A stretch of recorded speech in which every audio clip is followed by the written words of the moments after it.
Welcome to the first ever Pokemon VGC Premier Challenge for the 2018 season, is that correct? Yes, that is correct. And joining me is... I'm Aklif, And I'm Sunny. and we'll be your commentators for today. So, first and foremost, we'd like to thank our venue sponsor, which is Impulse Gaming, Sunway branch.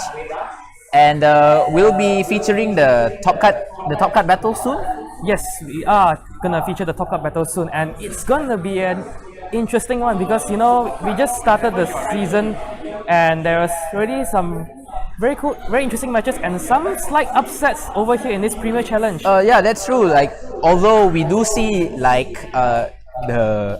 the regulars top cut like Stephen Tan and Ismat Myron, but we also see like a few newcomers. I think Brian is somewhat of a newcomer, And also an upset in the form of Kevin Yim not making it for the top cut. yeah, that's true as well. Yeah, But I guess what's the most interesting part here is how is the meta shaped, especially post Worlds.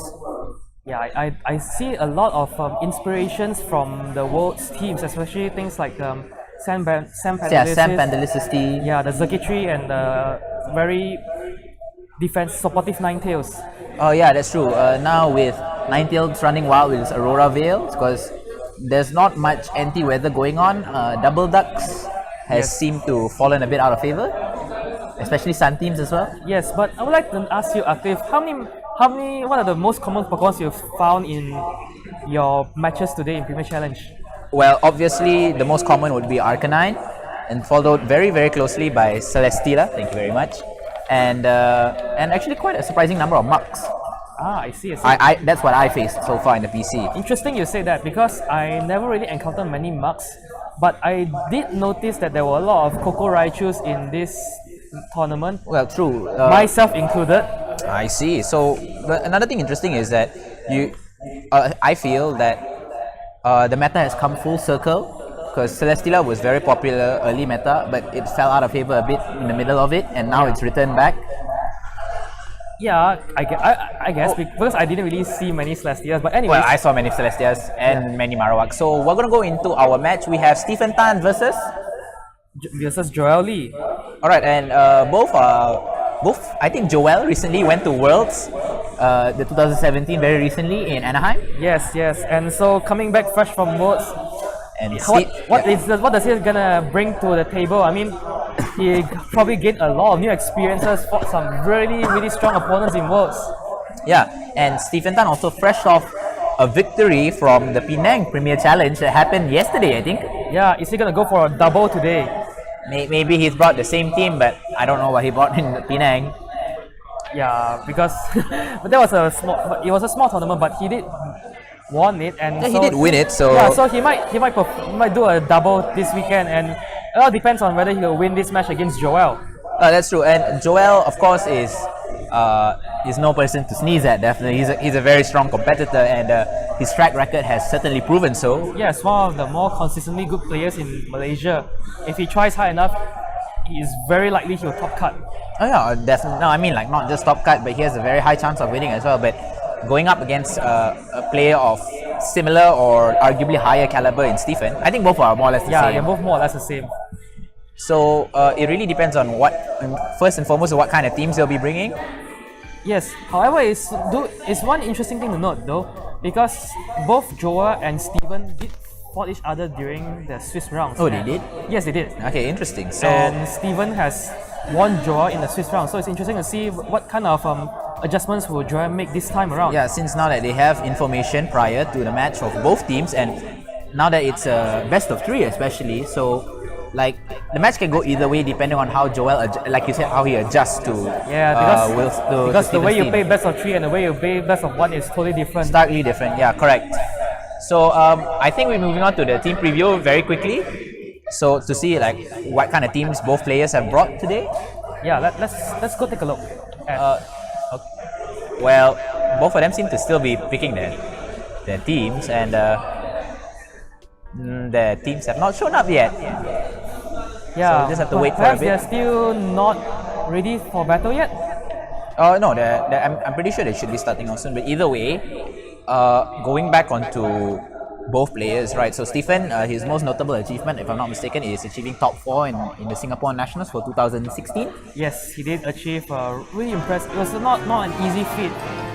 That's true. And now here we go into the team matchup. So Okay, what's so Joel bringing? Joel is bringing an Tapu Koko, Arcanine, Celesteela, Garchomp, Snorlax, and Mimikyu. And an exact copy in terms of Stephen, which is Snorlax, Mimikyu, Celesteela, Tapu Koko, Garchomp, and Arcanine. Yeah, exactly the same team. Yeah, it is a mirror match, what we are seeing right here. Okay, so this is a very common Worlds-like team. I think it's featured in Worlds. I forgot exactly who, but having a mix of both offensive and defensive, as well as speed control in terms of Mimikyu's potential Trick Room, and Arcanine having very popularly now carrying Bulldoze. Yes, and we see Steven locking his Pokemon in very quickly here. Yeah, knowing exactly, like, the only differences that will give either player the upper hand is whether they're either they're different movesets or they're different EV spreads. So maybe even a different natures for all we know. Yeah, because this is just a mirror. It's a mirror match on appearance, but they could be running different kinds of sets and EV spreads, and that might be just the difference on seeing who is gonna win. Yeah, and I'm thinking like for here, okay, never mind. With the Koko Garchomp lead coming from Joel, I think that it's a very common lead generally, because it allows to go for a discharge and a tectonic raise generally. And we see a Tapu Koko and Mimikyu coming up from Steven's side. So here, Joel's Pokemon is definitely faster than the Mimikyu, but the question is what will the Mimikyu go for, because generally it's used to support the Snorlax to the Trick Room and Will-O-Wisp, I suppose. I'm not too sure. Yeah, and for Steven's side, you can see that his Tapu Koko is a shiny, so it's confirmed to be Team Nature. Yeah, and both Pokemon on Stephen's side is shiny, so you gotta see an odd colored Mimikyu. But either way, and yep, going instead, I assume into an Arcanine. No, into Celesteela instead to prevent a Tectonic Rage, I suppose. Yeah, interesting. And we see a Dazzling Gleam from Joel's Tapu Koko. Going straight in, outspeeding the Stephen's Tapu Koko exactly. And reveals a Life Orb. So here, Volt Switch coming into the Tapu Koko to switch into a more favorable position. I think this is where Arcanine exactly comes in. Yes, and we both reviewed that both of these Kokos are running Life Up. Yeah, and seeing as Joel's Tapu Koko was faster, so we could assume that it may also be timid. Yes. So going into the Mimikyu to take one hit, I think, yep, from the Tectonic Rage. In either way, it's wasted from Joel's side, so Stephen making a very smart switch there. Yes, because Celesteela's immune to the Groundium Z, and Mimikyu's it's not gonna take any damage. Oh, so he targeted the Mimikyu slot. Ah, I see. So Joel's plan was to Dazzling Gleam to break the disguise, and then Groundium Z, perhaps True. fearing the Trick Room. Correct, yeah, I guess, but then again, like, I guess in the original situation, it'll be riskier for him to have Trick Room up while Garchomp and Tapu Koko is still on field. That is true. But right now, you can see that Joel is not really in a good position in the sense that his Z move is kind of wasted. Yeah, sort of wasted. Well, definitely wasted to be exact. Definitely wasted. And it did 0 damage. Yeah, very little damage. And furthermore, here with Tapu Koko still going for a Volt Switch into the Mimikyu and not the Celesteela. Maybe he predicted a Protect.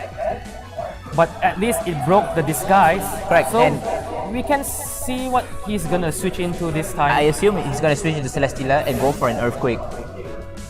That's a potential play right there. So Stephen here being very, very ballsy here by staying without even protecting the Celesteela. Oh, but he sends out a Snorlax. Oh, okay, interesting. Going for a Swords Dance instead, this might not be good if he goes for a Play Rough. Yes, but the Mimikyu goes for a Taunt. Oh, he probably predicting a switch into maybe Celesteela to prevent Leech Seed. But it still works because on Snorlax now it can't go for a Belly Drum combo.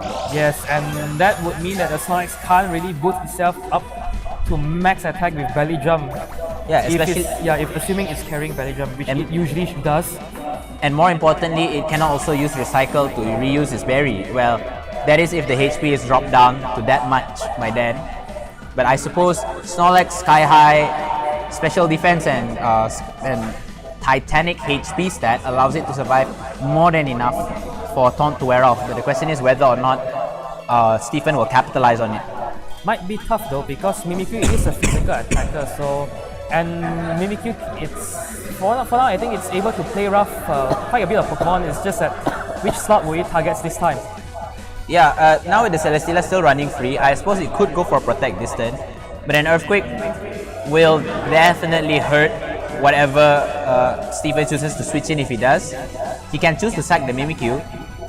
Yeah, but I think now the Celesteela is a better priority to take care of. Yes. Oh, we go see Rock Slide from the Garchomp. Swords Dance not enough to pick up the KO on the Mimikyu, but is it enough for a flinch? The answer is no. Here comes a Ghostium Z, probably into the Garchomp slot. And it's very likely to be on the Garchomp slot. I mean, it doesn't affect Snorlax at all. True. Snorlax, even with nightmares, will never wake up. Yes, Snorlax will be sound asleep. So here we go into a never-ending nightmare into the Garchomp. How much damage will it do? And it Not enough, which it wasn't Intimidate if I'm not mistaken. But Heavy Slam into the Snorlax, I suppose to prevent Rocky Helmet damage? Sorry, not Rocky Helmet, Rough Skin damage. Perhaps, but both Celesteela and Snorlax are kind of heavy. And I know that Celesteela is heavy and Snorlax, but I can see that it didn't really do much damage True, yeah. for a physical attack. I mean, he could have gone for a Leech into the Garchomp slot instead, which arguably would have been better. Perhaps. Maybe Joel was going for the flinches there with the Rock Slide, but the battle here so far is moving quite slow. Yes, and there was no flinches. So that turn came out to be like a turn of very minimal damage, right? I mean, not say minimal, but not a lot of damage. No True. knockouts. But Joel here can arguably say he's in the upper hand because he has the Swords Dance up. And we can see the Mimikyu being knocked out by Garchomp's Rock Slide. Yep. And now I suppose it's in range for a Dazzling Gleam from the Tapu Koko.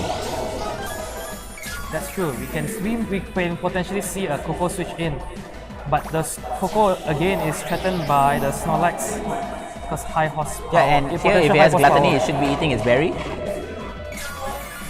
Healing up to almost full HP, I think. Oh, I know. Yeah, almost full HP. Does the taunt wear off? Oh, it does. So now it definitely has the capability to go for Recycle. or just go for a belly drum. I think a Recycle would be better the first turn. Yes, but you see, Steven is sending out his own Snorlax, which is also threatening Joel here. Somewhat, but do remember that the Garchomp does already have its Swords Dance up, and this also reveals all of Stephen's 4 Pokemon, which is Koko, Mimikyu, Celesteela, and Snorlax. That is true, and Snorlax avoids the Rock Slide. Oh, it's quite unfortunate because this could allow Snorlax. Oh no, but Celesteela flinches instead. And Joel's Snorlax went for the Recycle to regain back its Algoth Berry. And the opposing Snorlax just go for the belly drum. That will bring it down to half HP, but with its berry, it will be able to heal up to full HP again. Yes, this is a scenario that I was anticipating for this battle because you see, while both Snorlaxes are in full HP, Joel's Snorlax doesn't have the berry. So if Joel's Snorlax does go for a belly jump, it's risky because you need to take a turn to Recycle to get back to full health. Correct. Whereas Steven's Snorlax, it's already in full HP. It could just go for another Recycle. Yeah, belly jump and then. When arguably attacking this turn would be a better choice. Yes, exactly. So it's possible for Steven's Snorlax to go for an attack this turn. Now it's max attack, and he may capitalize on it by probably knocking out the Snorlax. I don't know. He might want to, but without the Tectonic Z, he might not be able to. And if he's going to risk an Earthquake, the Snorlax is going to get hit as well. And he can't hit the Celesteela. That is true, that's true. But it's a spread damage, so even though +2 Earthquake, does it pick up the KO? That's a question. But the Garchomp goes for the Protect here.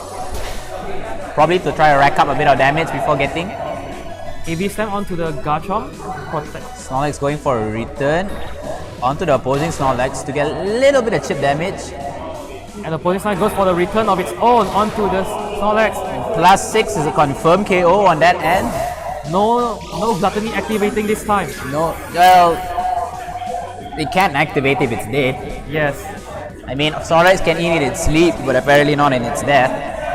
And the Celestia is it close to full health? It's max HP. Pretty again. much already, so That rock slide that the Garchomp did. miss was a bit unfortunate, but even the flinch didn't matter apparently. You know, the Garchomp did flinch the Celestia like 2 turns ago, but in the end the Celestia ate that up, recovered back to full health. Okay, so the Celesteela on Steephen's end is somewhat threatened, but the bigger threat arguably is Snorlax. Yes, I can agree on that because Coco doesn't do enough damage to Snorlax. Garchomp has to find a way to knock it out. Here what Stephen can go for is actually a protect on the Snorlax. Okay, maybe it doesn't, probably it doesn't have it. And then wait for Joel to go for his Earthquake and kill his own Coco. Perhaps he could try doing that because I think if there is a way for the Coco to be knocked out, I think one of the bigger threats to Stevenson's Celesteela will be gone. Yeah, true. If he gets rid of Coco, it's very easy for it. See, he goes for a protect instead, which let's see if the Volt Switch on. Yep, Volt Switch onto it. And Garchomp goes to Rock Slide. Oh. Still intent to try to catch the Celesteela. Will this pick up the flinch on the Snorlax? Yeah, that's a very good question because if it doesn't pick up the flinch, the return is gonna go on to the Garchomp, obviously, yep. Picking up the KO there. So Rafkin picking up a little bit more damage. So now it's 2 against Stevenson's 3, right? And I suppose Celesteela is at the back for... No, actually it's Mimikyu, so almost the same except that Joel didn't bring... Yeah, Joel, instead of Celesteela, he opted for a Garchomp, which is a fair call, but by allowing Stephen Snorlax to boost up like that, he pushes himself into a wall. Yes. Quite literally. Yes, a big defensive wall flying. So now it's interesting what the Mimikyu is gonna do because what Mimikyu can probably survive from the Snorlax, but a heavy slam from the Celesteela is not going to be easy on it.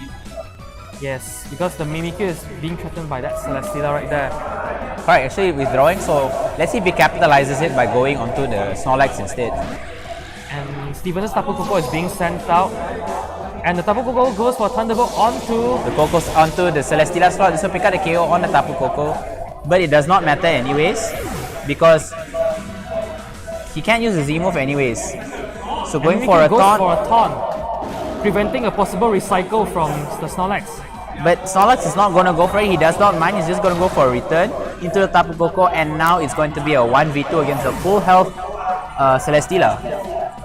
And also a Snorlax, which is a taunted Snorlax. So if this Snorlax has high horsepower, he should be able to pick up the KO very, very easily on it. And the Celesteela, as revealed, has Heavy Slam, one of its more common moves, and that can definitely pick up the KO onto Mimikyu. So Joel, for the first game here, we can safely say that he has lost, but he's gained more information knowing that Joel's Mimikyu is a special attacking one with Shadow Ball. Yes, that critical hit didn't. I don't think it matters. Doesn't really matter. What will matter is the going for a return instead. Does this mean that it does not have any form of attack that can deal with ghost types? Perhaps. I mean, let's see. It revealed to have belly jump and return, but perhaps it does have recycle. I mean, it normally carries recycle.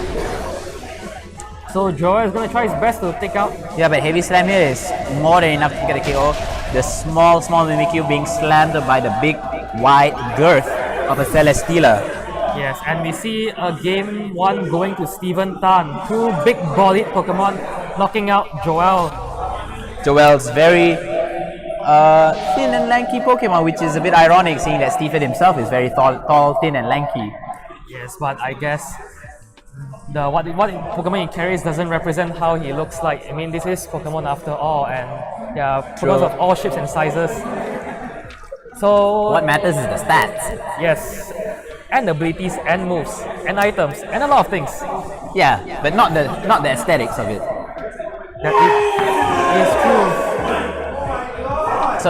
So either way, I guess they wanted to have the Mimikyu and Snorlax at the back to pull out the late Trick Room, perhaps? Yeah, the end game victory, but with Steven winning the first round, and as you can see right just now, they shook hands and discussed a little bit. I guess they were thinking about what kind of strats are they gonna pull. Yeah. They put earlier in the mirror match. So here supposedly that the Snorlax here is really a bit of a crux because it's the Pokemon to absorb damage from all other Pokemon as well as deal a lot of damage once he gets the belly drum up. Oh, and we see the match starting real soon with Joel locking in before Steven. I guess both players exactly know what they want to play. Yeah, I mean it's a mirror match in terms of Pokemon, so they know the pros and cons of each Pokemon. That is true. So it's quite tough, playing a mirror match. Going for a Koko Garchomp lead, the same as always. Joel, very offensive, very fast, and going for a Tapu Koko Snorlax instead. I suppose he wants the belly drum up quickly. Perhaps. Yeah. Maybe Steven's Tapu Koko may go for a Volt Switch play like he did in the previous turn to Volt Switch into Celesteela. There's no point. I think right now he'll try to aim down the Snorlax instead. Since it's a more since Joel knows that it's proving more of a threat to his team than a Tapu Koko. Yep. Since he can go, especially with both Koko and Garchomp, he can go toe to toe with the Tapu Koko. Yes, but of course there's a lot of mind games happening here and there, so Joel may not go for the play that you expect. Snorlax is actually revealing to have Protect. Yeah, he didn't reveal the Protect previous turn, and a Desert Game coming from Stevens' Koko. Stevens' Koko, revealing that it's actually timid, and they did speed tie prior to this. Yes, because in the previous game, Joel's Koko outsped and a Thunderbolt onto the protected Snorlax.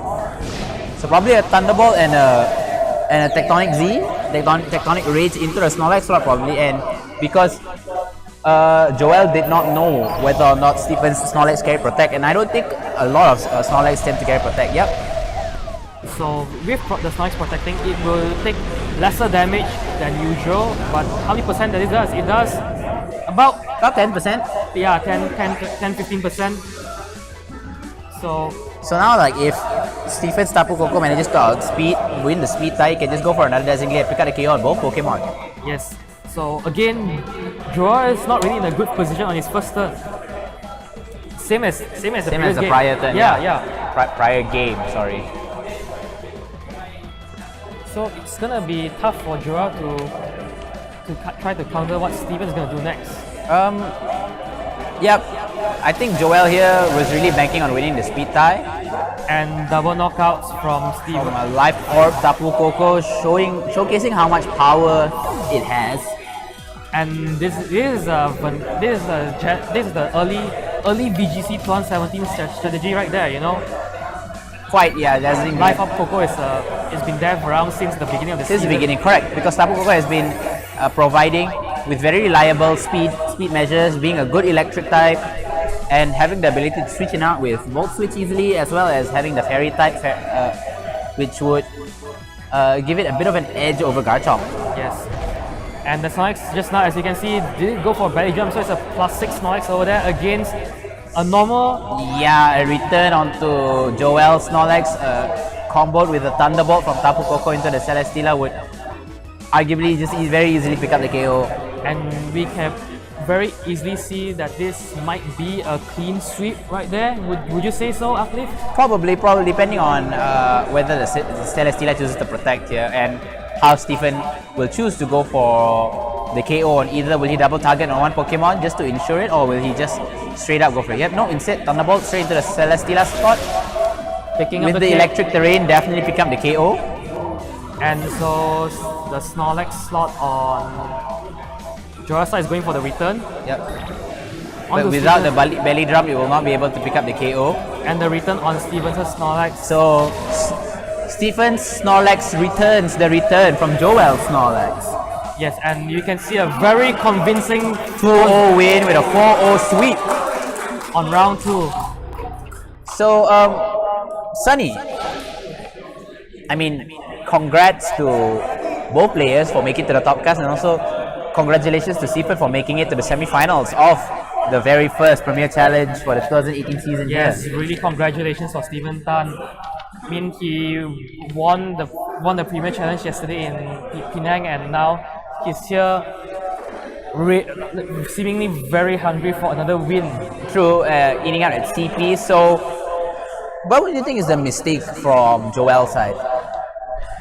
I don't know. I think because you're playing a mirror match, it's all about mind games and how. True, yeah, on. But I think Steven has always been, I would say, one step ahead of Joel in terms Correct, of yeah. in terms of many plays. I mean, I think the biggest play that Steven made for both games were in his turn one plays.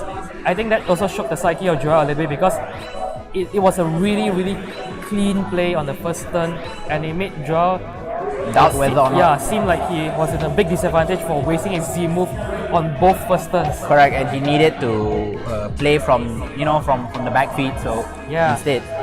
But either way, once again, we like to congratulate Stephen Tan for winning his top 8 round, and we'll see you in the next match, which should be the semi-finals, right, Sunny?